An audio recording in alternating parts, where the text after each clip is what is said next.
Ladies and gentlemen, you're tuned into another all-new Metropolitan Report short. I am your host of the Metropolitan Report podcast, Alfred Jr., and today was opening day, and the New York Mets were baking and shaking, wheeling and dealing. They got the win over the Miami Marlins by a final score of 5-3. A couple of observations and a recap, if you will, and a reaction to the Mets opening day. First off, Max Scherzer took the hill. He opposed Sandy Alcantara, the 2022 NL Cy Young Award winner.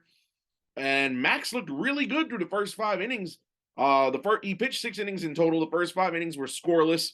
His overall line read 6 innings pitched. He gave up 3 runs on 4 hits, struck out 6, and walked 2 batters. He started to show a little fatigue and implode a little in that 6th inning. The Mets had jumped out to a 3-0 lead after 5 innings, and then in the 6th inning, the Marlins were able to tie it. However, Max did end up getting the win because in the very next half inning in the 7th, before Max was pulled officially, the Mets took the lead. Notable player performances. This Mets lineup very strong overall, 8 hits, so the offense was there. Every player minus Daniel Vogelback, Pete Alonso, and Tommy Pham, who took an at-bat, ended up getting a hit. Jeff McNeil ended up with 2 base hits in his day. McNeil went 2 for 4 with an RBI. But the player of the game has to be Brandon Nimmo. Now, he only did have 1 hit. Nimmo went 1 for 3.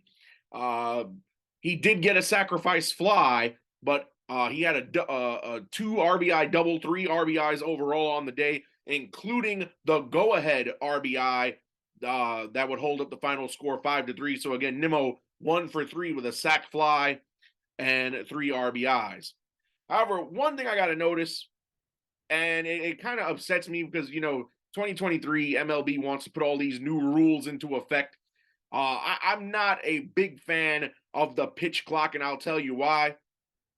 The pitch clock was expiring, and as you know, with a man on base, the pitcher has 20 seconds to fire a pitch, but the batter must be engaged by the time the pitch clock winds down to 8 seconds.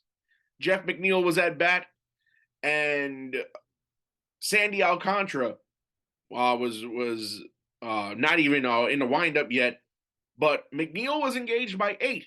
However, the previous pitch was a foul ball, and they deemed that Pete Alonso, who happened to be on first base, did not get back to the base in time, so they automatically gave Jeff McNeil a strike. I think that's ruining baseball. The umpires looked confused. A home plate umpire called a strike. The first base umpire was confused. It was just pure madness. As you see, I'm knocking things down because I'm frustrated because I don't even get it.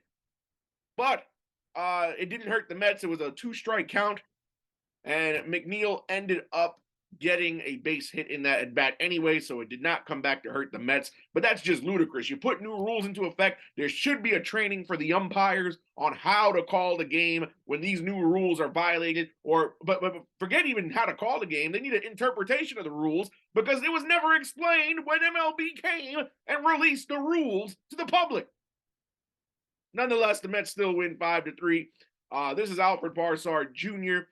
You can follow us on our social medias, which are in the description of this video. And again, you're watching a Metropolitan Report short. The Metropolitan Report podcast, which is a proud member of the Grid Network, releases each and every Wednesday here on YouTube. Again, I'm Alfred Jr. Mets win 5-3, baby. Opening day. We're back tomorrow against the Marlins for Game 2 of this 4-game series. I can't wait. And I've said everything that there is to say in this short. The only thing left to say is, let's go, Mets!